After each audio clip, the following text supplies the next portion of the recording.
Hello students, इनफैलिबल academy में आपका most welcome. PYQ 2024 का जो सॉल्यूशन मैं आपके लिए लेकर आया था, उसी के को आगे बढ़ाते हुए मैं आपके लिए स्टेटमेंट बेस्ड क्वेश्चन लेकर आया हूं, जो कि सीबीएसई बोर्ड में पूछे जाते हैं। इसमें आपको एक असर्शन दिया होगा और उसका एक रीजन होगा, जिसमें आपको ये बताना होगा कि ये असर्शन और रीजन क्या ट्रू है, पहली चीज। दूसरा ये बताना होगा, ये देखना होगा कि क्या ये रीजन इसका एग्जैक्टली रिफ्लेक्ट करता है इसके रीजन को या नहीं करता है। असर्शन को ये रीजन जो दिया हुआ है, ये इसका एग्जैक्ट रीजन है और नॉट। ठीक है, तो अगर आप इसको दोनों को देख लेते हैं तो इजीली आप इसको सॉल्व कर सकते हैं। ठीक है, तो इसमें कॉन्सेप्चुअल बेस्ड आते हैं, आपका कॉन्सेप्ट अगर क्लियर है तो नो प्रॉब्लम, आप इसे सॉल्व कर लेंगे। आइए शुरू करते हैं। 19 क्वेश्चन में बोल रहा है कि the tangent drawn at the end points of diameter of a circle are parallel. ये ट्रू है। ठीक है, अब ट्रू कैसे है? अच्छा, दूसरा क्या ये भी ट्रू है? देखिए, diameter of a circle is the longest chord. ये तो आपको बिल्कुल ही पता होगा पहले से, क्योंकि आप इसको बहुत लोअर क्लासेस से पढ़ते हुए चले आ रहे हैं। ठीक है, तो diameter of a circle is the longest chord, right. And second thing, वो कैसे ट्रू है वो मैं आपको एक्सप्लेन कर देता हूँ। वो ट्रू कैसे है, देखिए, ये मैंने आपके लिए ये जो क्वेश्चन बोला उसका फिगर मैंने बना दिया है। इसमें एक सर्कल है, इसके एंड पॉइंट है ये this is the end point of a diameter, ये एंड पॉइंट डायमीटर। तो यही बोलता है द टेंजेंट्स, ये टेंजेंट्स मैंने बना रखी हैं, to tangents drawn at the and point of a diameter. Diameter के एंड पॉइंट पे दो टेंजेंट है। ओके, ये पैरेलल है, ये आपको मालूम होना चाहिए। हाँ, ये पैरेलल होती है। कैसे होती हैं? क्योंकि आपको पता है कि अगर कोई सर्कल का सेंटर है, उससे आप क्या करते हैं, टेंजेंट के मीटिंग पॉइंट को मिला देते हैं, यानी रेडियस और टेंजेंट का मीटिंग पॉइंट मिला दें, तो ये जो एंगल बनता है दैट इज 90 डिग्री। ओके, ये एक थ्योरम है 9th क्लास की। ओके, इसी तरह से अगर ये 90 डिग्री है तो इसके बारे में क्या ख्याल है? It is also 90 degree, right. And hence इधर भी 90 and it is also 90 degree, right, because both are tangents. Okay, तो अब ये 90 डिग्री है, ये 90 डिग्री। ये देखिए, अगर अगर मैं इन पैरेलल लाइंस की प्रॉपर्टीज देखूं, तो पैरेलल की प्रॉपर्टी में ये 90 और ये 90 ये कैसे हो गए? ये ऑल्टरनेट इंटीरियर एंगल्स हो गए। इस तरह से ये ऑल्टरनेट इंटीरियर एंगल्स हो गए, दोनों इक्वल है। तो इट मींस हेंस ये अगर लाइन ये line suppose this P and this is Q are parallel to each other, right. तो इस तरह से आप कर सकते हैं। ये प्रॉपर्टी चाहे आप देख लो, ये प्रॉपर्टी है कि एक ही साइड में जो एंगल्स होते हैं इंटीरियर एंगल्स, उसका एडिशन 180 होता है। हेंस यहाँ पे है। ओके, तो ये वाला स्टेटमेंट भी हमारा असर्शन ट्रू है, असर्शन भी ट्रू है, और ये जो आपका रीजन है ये भी ट्रू। लेकिन ये रीजन इसको रिफ्लेक्ट नहीं करता है ना। इसका ये जो लॉन्गेस्ट कॉर्ड होती है, इसका ये रीजन नहीं है कि टेंजेंट्स पैरेलल होते हैं क्योंकि ये लॉन्गेस्ट कॉर्ड है, ऐसा नहीं।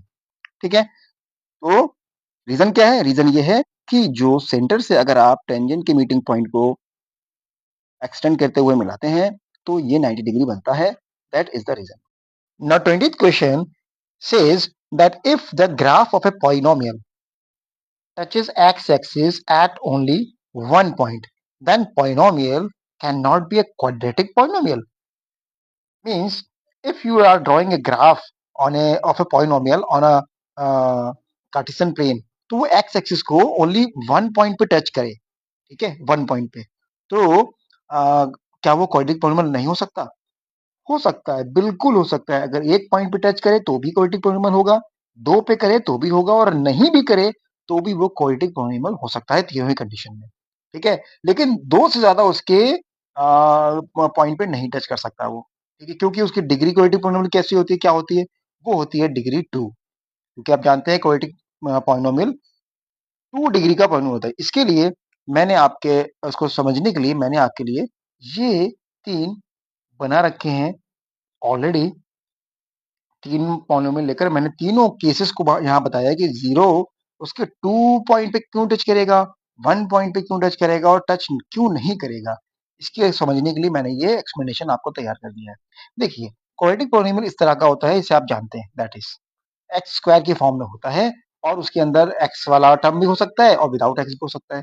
तो आपको उसकी डिग्री 2 होना चाहिए, दैट इज क्वाड्रेटिक पॉलिनोमियल। तो देखिए, मैंने लिखा y equals to x square minus 4। दूसरा कंडीशन, दूसरा मैंने एग्जांपल लिया x square minus 2x plus 1, and here x square minus 1 plus x square plus 1। This these three I have taken. Okay, उसका मैंने ग्राफ बनाया। ग्राफ कैसे बनता है? ये जो पॉलिनोमियल दे रखा हुआ है, इसमें आप x की वैल्यू 0, 1, -1 पुट करते जाइए, उससे जो y की वैल्यू निकल के आएगी वो आप रखते जाइए, और फिर उन पॉइंट को एक्स वाई 0, 4, 1, -3, -1, -3, इनको यहाँ पे आप डिनोट कीजिए और उसे मिला दीजिए। ठीक है, उसे ज्वाइन कर दीजिए।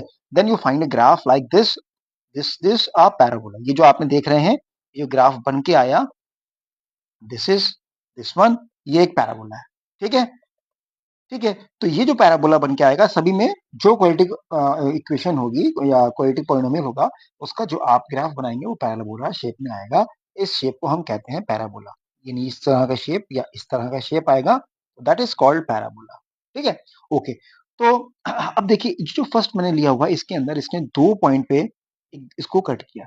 जिस पॉइंट पे ये इंटरसेक्ट करेगा एक्स एक्सिस को, वो कहलाएंगे इसके जीरोस। जीरोस तो आप जानते ही हैं, वो एक्स की वैल्यू जिसको हम यहाँ रखें, तो y की वैल्यू क्या आ जाए, 0 आ जाए। या ये कहें y अगर मान लो नहीं भी है, सिर्फ ये पॉलिनोमियल दे रखा हुआ है, तो आप कहें कि x की प्लेस पे ऐसी वैल्यू रखी जाए जिसको सॉल्व करने पे ये पूरा इक्वेशन की वैल्यू, इस पूरे इक्वेशन की वैल्यू 0 आ जाए। यानी अगर आप यहाँ पे 2 रखोगे ना, तो 2 का स्क्वायर करोगे, 2 आएगा, 4 आएगा, 4 माइनस 4 0 हो जाएगा। तो देखिए, this one, this one, see this one, right, see this one. And -2 रखोगे तो -2 स्क्वायर, जैसे आपने रखा तो 4 हो गया, फिर से -2 का स्क्वायर, फिर 4 हो गया, 4 माइनस 4 0। तो ये वाले जो पॉइंट्स हैं, ये दो 2 0 एंड -2 0, यानी x की वैल्यू रखने पर y 0 हो जा रहा है। That is, this 2 is 0, this -2 is 0 of that polynomial.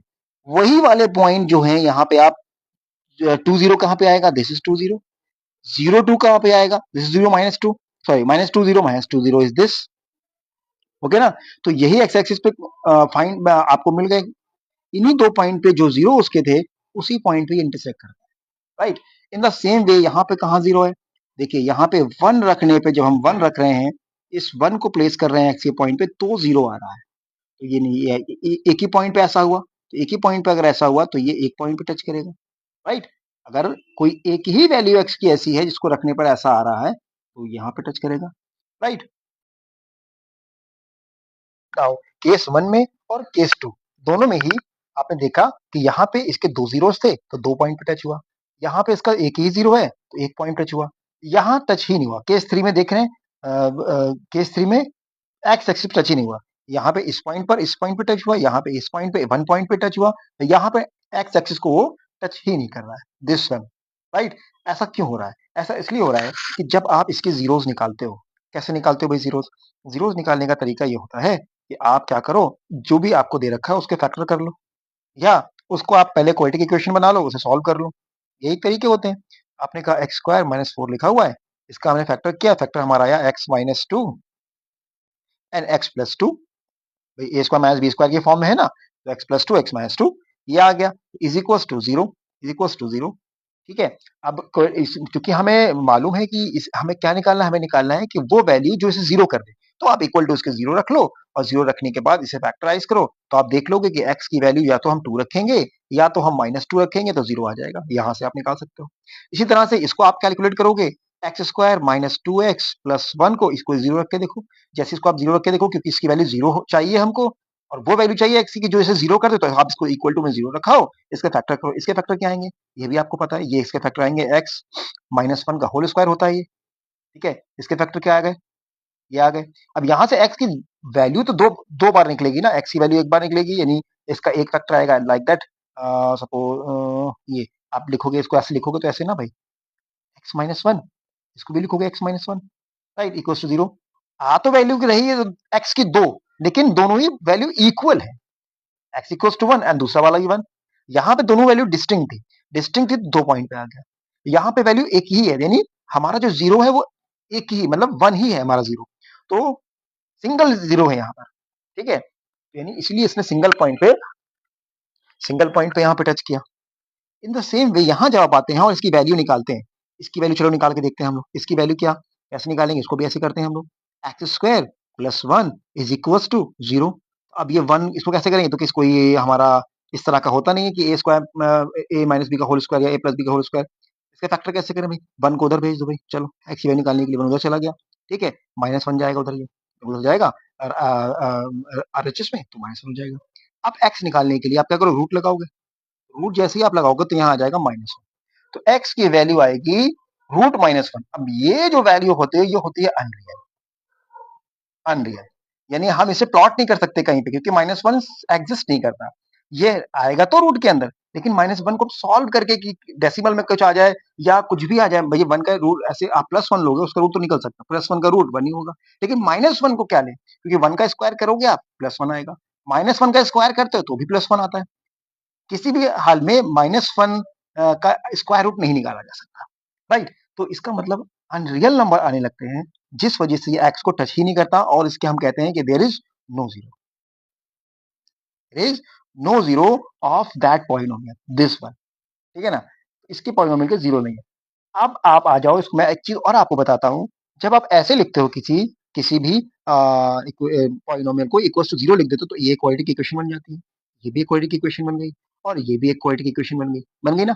इसमें आप देख रहे हो कि इसमें 2 डिस्टिंक्ट वैल्यू आती है। इसका मतलब ये हुआ कि यहाँ पे जो d होता है ना, d क्या होता था भाई? d होता था b स्क्वायर। देखिए मैं बहुत डीपली आपको बता रहा हूँ, ताकि आप हमेशा आपको याद रहे। d क्या होता है? d होता है b स्क्वायर माइनस 4ac, है ना? तो b स्क्वायर माइनस 4ac अगर होता है, इसकी वैल्यू यहाँ पर क्या आएगी? यहाँ आएगी d is greater than 4, sorry d is greater than 0। तो d इज ग्रेटर देन 0 का मतलब ये होता था कि अगर d ग्रेटर देन 0 है, d इज ग्रेटर देन 0 है, d इज ग्रेटर देन 0 है, तो होता ये था कि यहाँ पे 2 डिस्टिंक्ट वैल्यू आएंगे। यहाँ पे क्या होता था इन दिस केस, सेकंड वाले केस में, यहाँ होता था d इक्वल्स टू 0। अगर d इक्वल्स टू 0 है, यानी b square minus 4ac value calculate की, 0 आई, तो वहां पे 2 इक्वल वैल्यू आती थी, यहाँ डिस्टिंक्ट होती थी। आपने देख भी लिया कि 2 और -2 आ रही है, और यहाँ पे इक्वल होती थी। और ये वाले में जो अनरियल आता था उसमें d क्या होता था? d होता था लेस देन 0, यानी माइनस माइनस लगता था d। याद आया? तो डी के क्वेश्चन में जो मैंने बताया, आप रोल ऑफ डी की एक वीडियो है, आप जाके देखेंगे तो उससे आप समझ जाएंगे। तो क्या समझ में आया कि अगर आप इक्वेशन वाइज भी देखोगे तो जहां पे डी 0 के से बड़ा होता है वहां पे 2 पॉइंट पे टच करेगा, जहां डी 0 से कम होता है, 0 के इक्वल होता है, वहां एक ही पॉइंट पे टच करेगा, क्योंकि वहां पे दोनों ही रूट एक से होते हैं, दोनों रूट एक जैसे होते हैं। तो ये समझ लो कि दोनों रूट जो आएंगे तो दो वैल्यूज एक्स की, 1 और 1 सेम इक्वल वैल्यूज आ रही है। तो ये समझ लो कि जैसे यहाँ 2 और -2 थे, डिस्टिंक्ट थे, तो यहाँ पे कोइंसाइड कर गए, यहाँ 2 पॉइंट्स थे, यहाँ कोइंसाइड हो गया। और यहाँ पर टच इसलिए नहीं कर रहे हैं क्योंकि डी की वैल्यू नेगेटिव आ रही है, या ये समझ लो कि इसका जो 0 है वो आ जाएगा अनरियल नंबर, इमेजिनरी नंबर आने लगेगा। ओके, अब आते हैं हम लोग अपने इस क्वेश्चन पे। जो इसने बोला, क्या बोला भाई? इसने ये बोला भाई कि हमारा जो पॉलिनोमियल है वो क्या एक पॉइंट पे टच नहीं कर सकता? एक पॉइंट पे अगर टच करेगा तो क्या वो क्वाड्रेटिक पॉलिनोमियल नहीं हो सकता? हो सकता है, या आपने देख लिया कि हो सकता है। वो जो उसकी डिग्री है 2, अगर डिग्री है किसी पॉलिनोमियल की, तो वो 2 पॉइंट पे टच कर सकता है, 1 पॉइंट पे भी टच कर सकता है और नहीं भी कर सकता। 3 अगर डिग्री है किसी की, तो वो 3 पॉइंट पे टच कर सकता है, 2 पॉइंट पे भी टच कर सकता है, 1 पे भी कर सकता है और नहीं भी कर सकता, राइट? 0 पॉइंट पे भी टच कर सकता है, नहीं कर सकता। तो सेकंड वाला हमारा यही है जो मैंने बताया, a polynomial of a degree n। अगर किसी पॉलिनोमियल की डिग्री n है जो कि मोर देन 1 है, तो can have at most n zeros. Yes, हाँ, n डिग्री अगर होती है किसी की, अगर 3 डिग्री है तो मैंने क्या बोला? हाँ, 3 जीरोस उसके हो सकते हैं। मैक्सिमम जीरोस क्या हो सकते हैं? 3 हो सकते हैं, ठीक है? तो बिल्कुल सही है ये रीजन, ठीक है? रीजन ये वाला कौन सा? ये वाला रीजन बिल्कुल सही है। ओके, तो फाइनली हमारा आंसर क्या हो गया? आंसर हो गया हमारा ये D, assertion is false and assertion is false and reason is true, because reason उसने दिया है क्या कि n डिग्री अगर किसी की है तो मोस्ट एट मोस्ट उसके n जीरोस हो सकते हैं, बिल्कुल सही है। और ये वाला फॉल्स हो गया कि can not be a quadratic polynomial if only touches 1 point. No, ये हो सकता है पॉलिनोमियल, तो ये रॉन्ग हो गया, राइट?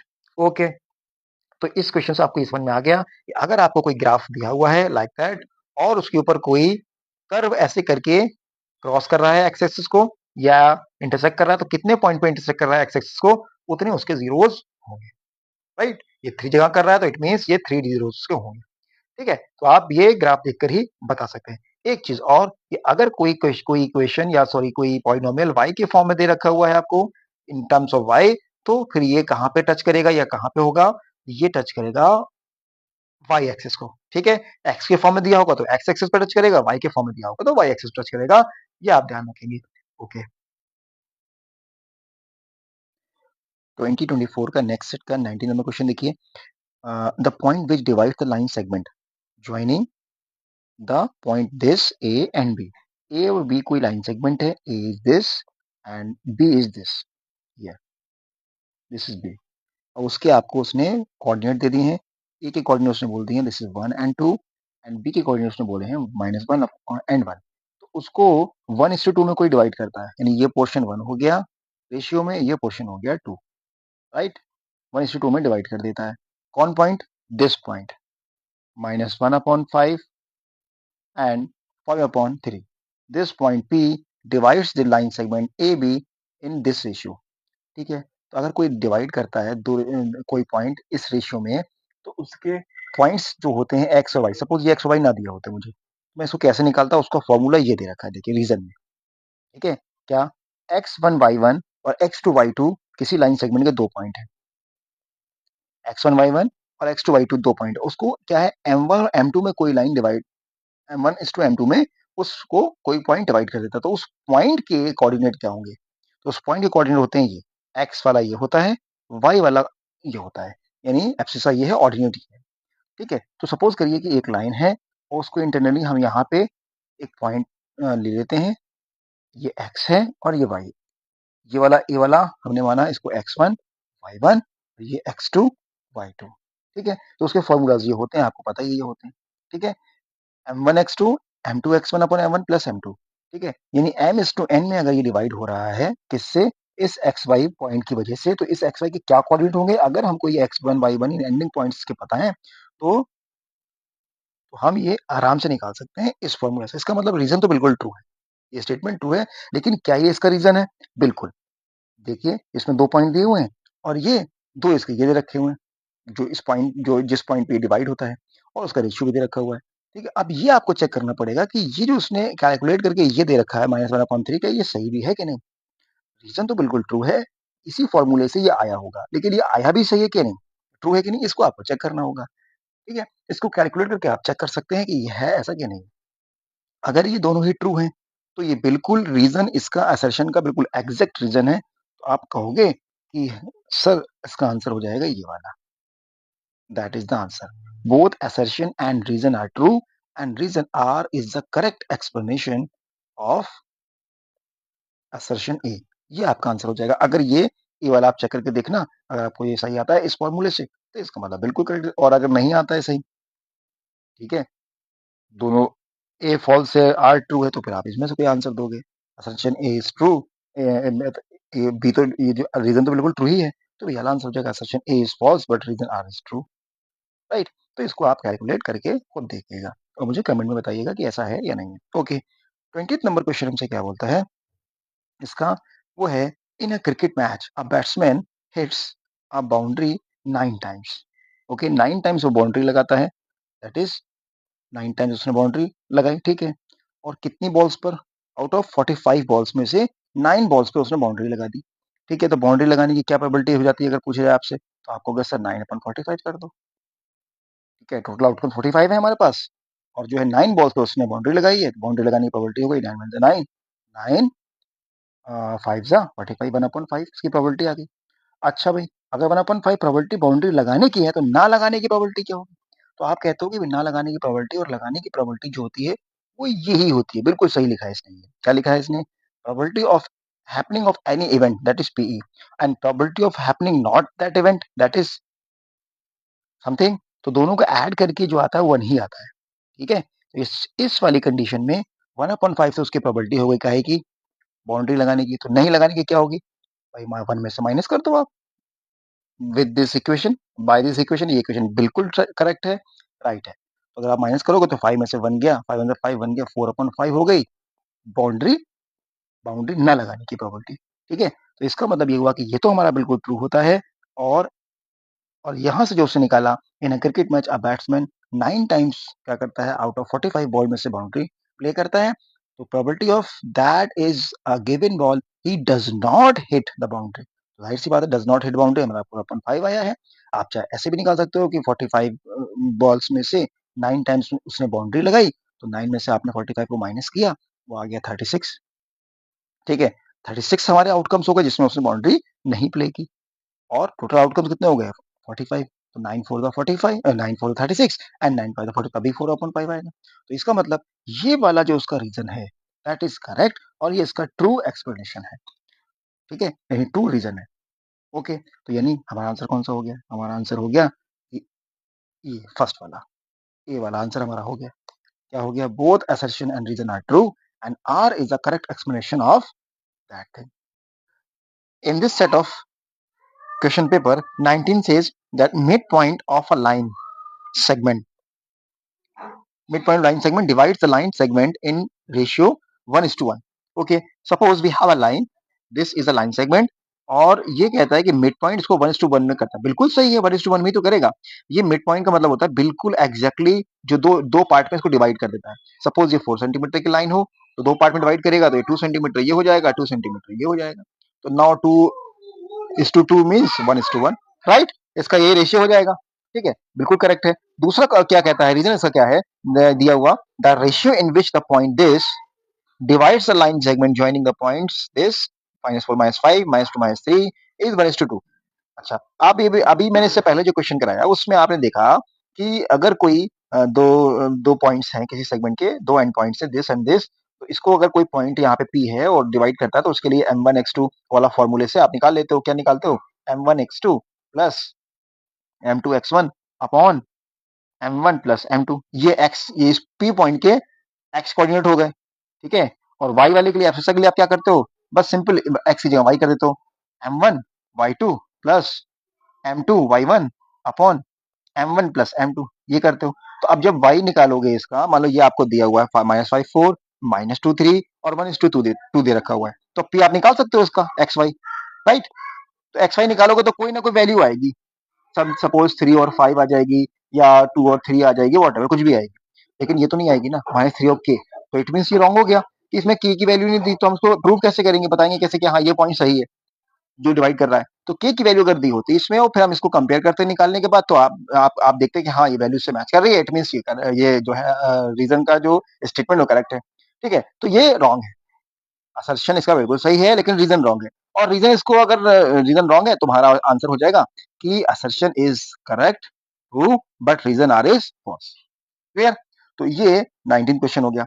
20th क्वेश्चन जो इसका है वो बहुत आसान है। वो क्या है?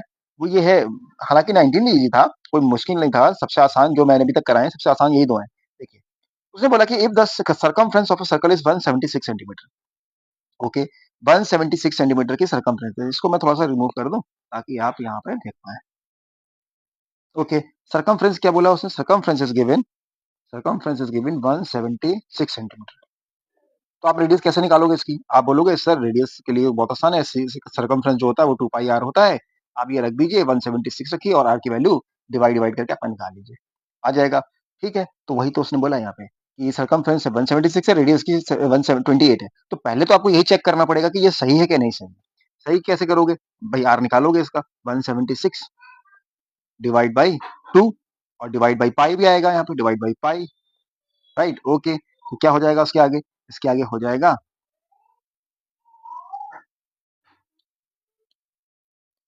Is equal to 176 divide by 2 divide by 22 और जो 7 उसका आएगा वो ऊपर आ जाएगा, ये तो आपको पता ही होगा। ठीक है, तो 11 2 जा 11 1 जा 11, 11 6 जा 2 1 जा 2, 2 8 जा 2 1 जा 2, 2 4 जा कितना आया? 4 7 28 आ गया ना।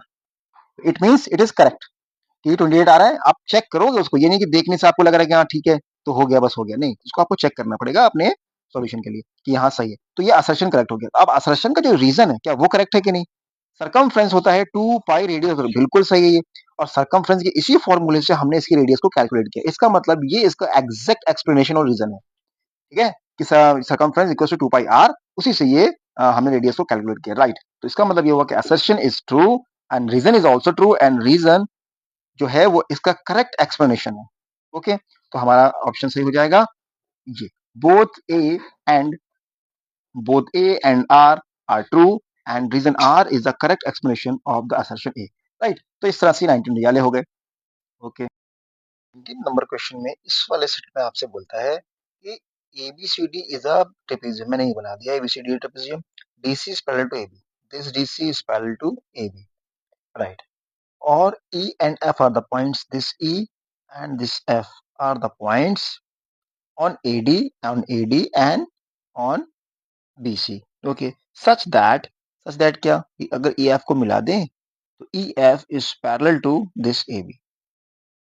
सो क्या ये रेशियोज जो डिवाइड होने के बाद आए हैं, यानी इस EF ने डिवाइड कर दिया इस DA को DE और AE में, तो DE और AE का रेशियो हो गया। इसी तरह से इस तरफ उसने जो डिवीजन आया CF और FB का रेशियो ले लिया, वो इसके इक्वल होते हैं। तो क्या होते हैं ऐसा? तो yes, this is very true. और ये वाला रीजन क्या है उसने बताया, रीजन बताया कि कोई ट्रेपेजियम में any line parallel to parallel side of the trapezium. ये देखिए ये लाइन है, any line this is parallel to parallel side of इसके और इसके, यानी डीसी और एबी की ये पैरेलल है ना, यस पैरेलल है। तो sides of a trapezium divides the non parallel line.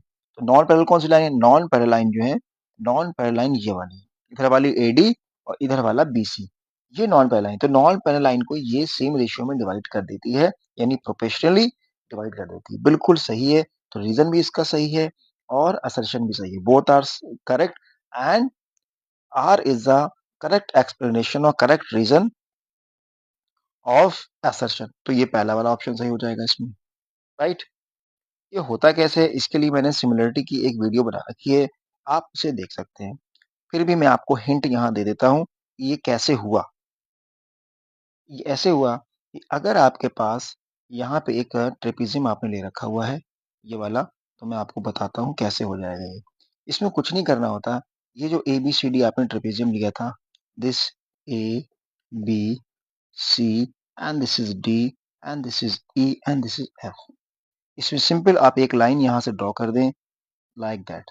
तो आपके पास दो ट्राइंगल आ गए ना भाई, दो ट्राइंगल आ गए, एक ट्राइंगल आ गया आपके पास ए डी सी, ठीक है, ए डी सी, और एक ट्राइंगल आ गया ए बी सी।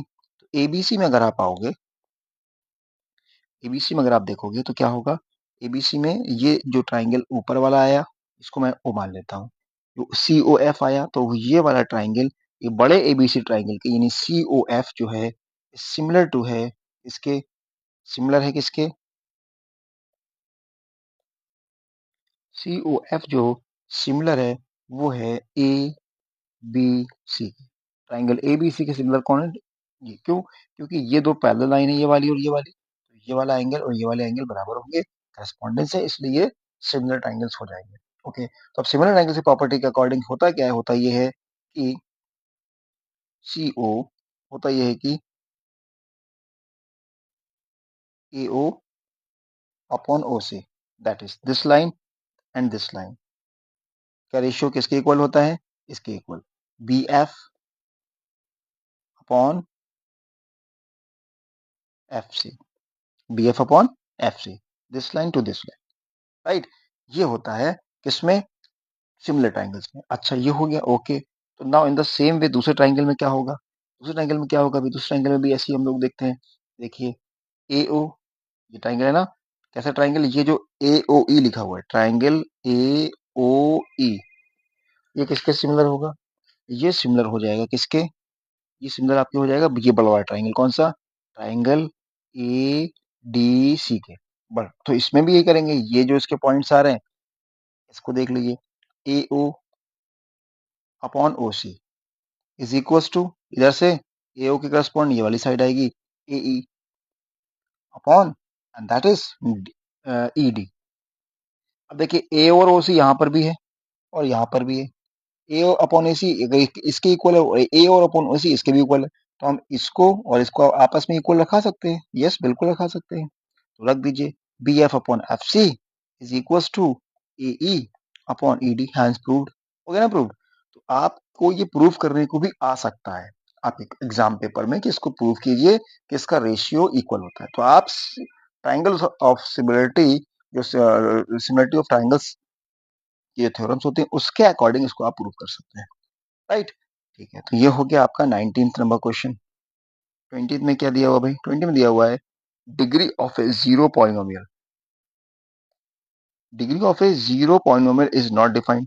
अब जीरो पॉलिनोमियल क्या होता है, और दूसरा दिया हुआ है degree of a non zero constant polynomial is zero, non constant polynomial is zero. Non constant polynomial क्या होता है और जीरो पॉलिनोमियल क्या होता है, जीरो पॉलिनोमियल होता है कि अगर हमारे पास कोई पी एक्स, पी एक्स को ऐसे लिखते थे ना आप लोग polynomial, P x equals to zero हो, यानी देर इज नो एक्स, ठीक है, और ना ही इसमें कोई कोएफिशिएंट है, ठीक है, all the coefficients are zero, कोई भी कोएफिशिएंट नहीं है इसमें, और जो विदाउट एक्स टर्म होता है वो भी नहीं है, और सिर्फ जीरो है पी एक्स इक्वल्स टू, तो क्या होगा, तो होगा ये, इसे हम बोलेंगे जीरो पॉलिनोमियल।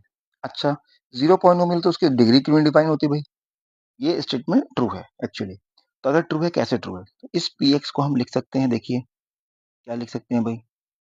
पहले तो आप आइए नॉन जीरो मतलब कांस्टेंट पॉलिनोमियल पर। नॉन जीरो पॉलिनोमियल क्या होता है? वो होता है कि अगर इसके अंदर एक्स वाला टर्म ना हो लेकिन कोई वैल्यू हो इसकी, 2 3 4 5 कांस्टेंट टर्म हो।